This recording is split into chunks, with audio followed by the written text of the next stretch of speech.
மீண்டும் உங்களை நாம் சந்திப்பதிலே மிக்க மகிழ்ச்சி அடைகின்றோம். நான் இலங்கையில் இருந்து பதுளை போதனா வைத்தியசாலையில் இருந்து வைத்தியர் கிருஷான் வேதநாயகம். நாங்கள் பார்த்து கொண்டிருக்கின்ற விடயம் இந்த எக்ஸ்ட்ரா மேரிட்டல் அஃபேர்ஸ் என்று சொல்லப்படுகின்ற திருமணத்துக்கு வெளியே கணவனாக இருக்கலாம் அல்லது மனைவியாக இருக்கலாம், இந்த பாலியல் உறவை வளர்த்து கொள்வதற்குரிய காரணங்களை பற்றியும் எவ்வாறு அவற்றை தீர்ப்பது என்பதை பற்றியும் தான் நாங்கள் பார்த்து கொண்டு இருக்கின்றோம். எனவே பல பேர் தங்களுடைய கருத்துக்களை எல்லாம் எங்களுக்கு சொல்லுகிறார்கள். அவருடைய கருத்துக்களுக்கு எல்லாம் மனமார்ந்த நன்றிகளை நாங்கள் தெரிவித்துக் கொள்கிறோம்.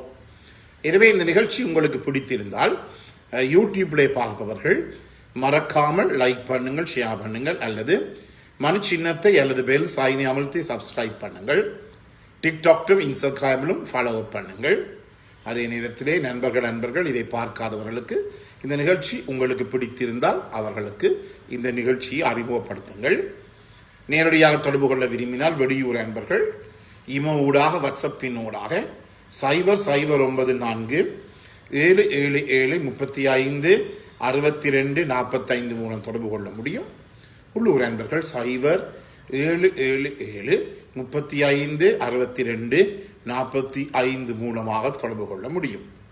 எனவே அண்மைய காலப்பகுதிகளிலே நான் என்னுடைய பொது வைத்தியசாலையாக இருக்கலாம், போதனா வைத்தியசாலையாக இருக்கலாம், என்னுடைய தனியார் நிலையமாக இருக்கலாம், வேலை செய்து கொண்டிருக்கின்ற போது இந்த எக்ஸ்ட்ரா மேரிட்டல் அஃபேர்ஸ், அதாவது பாலியலுக்கு வெளியேயான உறவுகள், அதன் மூலமாக இந்த கணவருக்கோ மனைவிக்கோ ஏற்படுகிற சந்தேகங்கள், அந்த சந்தேகங்களை தீர்ப்பதற்காக அவர்கள் மேற்கொள்கிற விடயங்களை எல்லாம் பல இடங்களிலே நாங்கள் ஒவ்வொரு நாளும் என்னுடைய வைத்தியசாலையிலே நான் இருந்து கொண்டிருக்கின்ற போது கேட்கின்ற அல்லது அனுபவிக்கின்ற ஒன்றாக இருக்கிறது.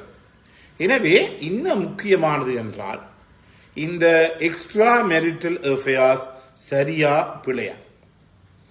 அன்றைக்கு ஒருவர் எனக்கு அனுப்பியிருந்தார் மெசேஜ் ஒன்று, டாக்டர் உங்களுடைய நீங்கள் என்ன சொல்லுங்கள், சரியா பிழையா?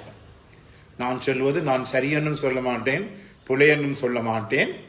என்னுடைய தீர்வு என்றால் உங்களுடைய தலையில தான் இருக்கிறது. நீங்கள் ஒவ்வொரு மனிதனும், ஒவ்வொரு கணவனும் ஒவ்வொரு மனைவியும் அவர்களே தீர்மானிக்க வேண்டிய ஒன்றாக இருக்கிறது.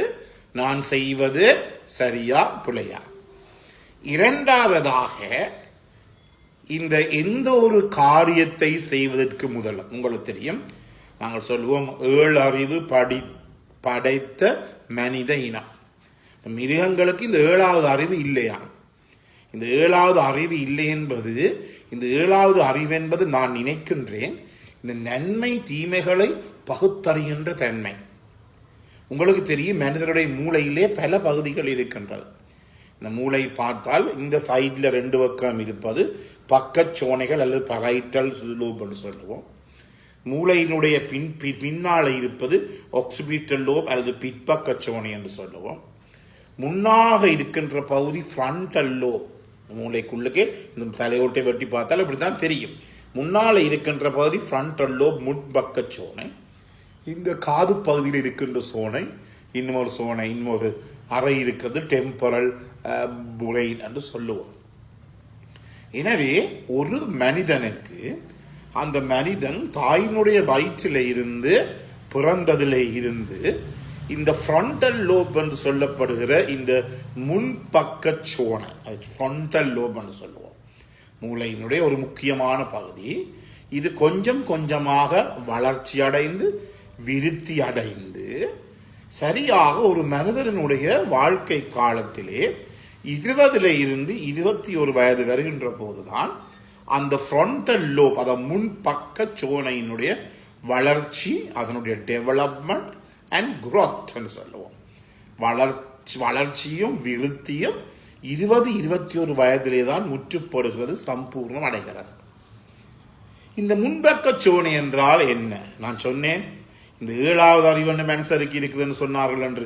மிருகங்களை விட மனிதருக்கு 7வது அறிவு என்று இருக்கிறது. அந்த 7வது அறிவு அந்த நன்மை தீமைகளை பகுத்தறிகின்ற அறிவுக்கு முக்கியமாக தேவைப்படுவது எங்களுடைய முன்பக்க சோனை. எனவே நீங்கள் பார்க்கலாம், 17 வயதிலே காதலிக்கிறார்கள், முதல் நாள் அவர்கள் எங்கே ஒரு இடத்திலே சந்திக்கின்றார்கள், 2 நாள் கதைக்கிறார்கள், 3ஆம் நாள் அந்த பொடியனோடையோ அந்த பிள்ளையோடையோ அந்த பார்த்தால் போயிடும். யோசிப்பது கிடையாது. அங்கே முன்பக்க சோனை அந்த இடத்துல என்ன செய்யவில்லை, வேலை செய்யவில்லை. இல்லை, அவர் முன்பக்க சோனை எப்போது விருத்தி அடையும்? நான் முதலிலே சொன்னது போல 20 to 21 மட்டும் வயசு. அப்போதுதான் எங்களுக்கு எது செய்தால் நன்மை வரும், எது செய்தால் தீமை வரும் என்று சொல்லி எங்களுக்கு தெரியும். என்றபடியாலே தான் ஒரு ஆணோ பொண்ணோ, நான் முதலும் சொல்லி இருக்கிறேன் என்று நம்புகிறேன், திருமணம் செய்ய இருக்கின்ற ஒரு வயது கட்டாயமாக 21 வயசை அவர்கள் பூர்த்தி செய்திருக்க வேண்டும். அந்த 21 வயசை பூர்த்தி செய்தால்தான் திருமணம் முடித்த பிற்பாடு ஏற்படுகின்ற நன்மைகளையும் தீமைகளையும் அந்த ஆணினாலோ அந்த பெண்ணினாலோ முகம் கொடுக்கக்கூடியதாக இருக்கும். இல்லாவிட்டால் சிறு வயதிலே செய்கிற திருமணங்கள் உங்களுக்கு தெரியும், விளையாட்டு திருமணங்களாக ஒரு சின்ன விஷயத்துக்கும் சண்டை. என்ன, ஒரு டிவியிலே ஒரு டெலிடிராமா, அதாவது டிவியிலே ஒரு நாடகம் போகிறது, நீங்க இந்த டிராமா பார்ப்பீங்களா, நான் இந்த டிராமா பார்ப்பேன், அதுக்கிடையில சண்டை வந்து இருவருமே போகிறார்கள் விவாகரத்து. இவருடைய வயசு என்ன, 17, 18, காதலித்து திருமணம் முடித்தார்கள். நீ இன்றி நான் இல்லை, நான் இன்றி நீ இல்லை என்றுதான் திருமணம் முடித்தார்கள்.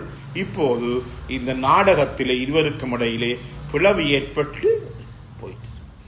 அண்மையிலே நான் படித்த ஒரு செய்தி, இந்தியாவிலே கணவர் வந்து சொல்லி இருக்கிறார் மனைவிக்கு, இன்று நாங்கள் ஆட்டிறைச்சி சமைப்போம். மனைவி சொல்லியிருக்கால், வேணாம் ஆட்டிறைச்சி எனக்கு அலர்ஜி, கோழி இறைச்சி சமைப்போம் என்று சொல்லி இருவருக்கும் இடையிலேயே குசினியிலே சண்டை வந்து அந்த கணவர் குசிலி இந்த கத்தியிலான மனைவிக்கு எறிந்து மனைவி அந்த இடத்திலேயே இறக்கிறார். இது நான் படித்த செய்தி. எனவே இவற்றுக்கெல்லாம் காரணம் என்ன, இந்த முன்பக்க சோனை விருத்தி அடையாத தன்மை. எனவே தான் அந்த பிரச்சனை தான் எங்களுடைய இந்த எக்ஸ்ட்ரா மேரிட்டல் அஃபேர்ஸிலும் வருகிறது. என்னவென்றால், நாங்கள் செய்கின்ற ஒரு வேலை எங்களுக்கு நன்மையை தருமா தீமையை தருமான்னு சொல்லி ஒரு 10 செகண்ட் யோசியுங்கள். இந்த கூடுதலாக பார்க்கின்ற போது ஆண்களும் அப்படித்தான், இப்போது இருக்கின்ற பெண்கள் சரியாக இம்பல்சிவாக இருக்கிறார்கள். டக்கு டக்கு டக்குன்னு தீர்மானம் எடுப்பது. அந்த யூடியூப், டிக்டாக் அதுகளை பார்த்து டக் டக் டக் தீர்மானம் எடுப்பது. அவர்கள் என்ன செய்கிறார்கள் என்று அவர்களுக்கு தெரியாது. பல பெண்கள் என்னுடன் நேரடியாக தொடர்பு கொள்ளுகிறார்கள். தொடர்பு கொள்ளுகின்ற போது அவர்களை அறியாமலேயே பல தரப்பட்ட விடயங்களை அவங்களிடம் பேசுகிறார்கள். உண்மையாக கவலையாக இருக்கிறது. இதற்கு காரணம் என்ன, அந்த இம்பல்சிவ்னஸ், அதாவது அந்த கணத்தாக்கிலே என்ன செய்வதென்று தெரியாது. அது முடிந்த பிற்பாடு ஐயோ நான் இப்படி ஒரு பிழையான விடயத்தை செய்து விட்டேனே என்று யோசிப்பதை எங்களாலே காணக்கூடியதாக இருக்கும்.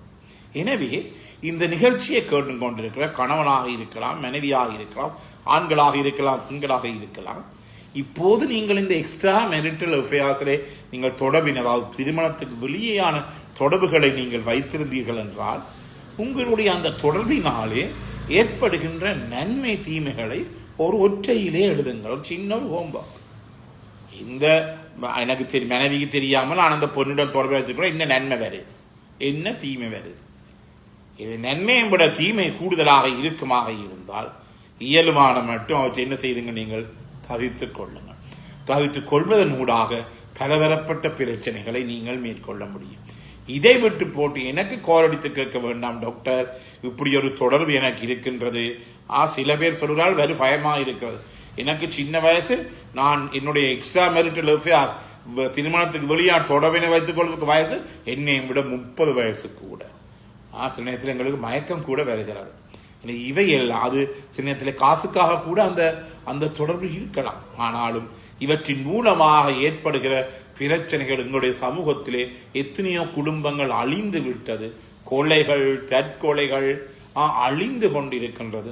ஒவ்வொரு நாளும் இந்த சீட்டிலே இருந்து எத்தனை ஆண்களோ பெண்களோ வந்து அழுது கொண்டிருக்கிறார்கள், டாக்டர் ஏதாவது எங்களுக்கு உதவி செய்யுங்கள் என்று சொல்லி. என்றபடியினாலே இந்த நிகழ்ச்சியை கேட்பவர்கள் கொஞ்சம் உணர்ந்து இதன் மூலமாக ஏற்படும் நன்மை தீமைகளை பகுத்தறிய பாருங்கள். இவ்வளவு காலம் நீங்கள் செய்கின்ற அனைத்து ஆதரவுக்கும் எனது மனமார்ந்த நன்றியை தெரிவித்து விடைபெறுகிறேன். நன்றி, வணக்கம்.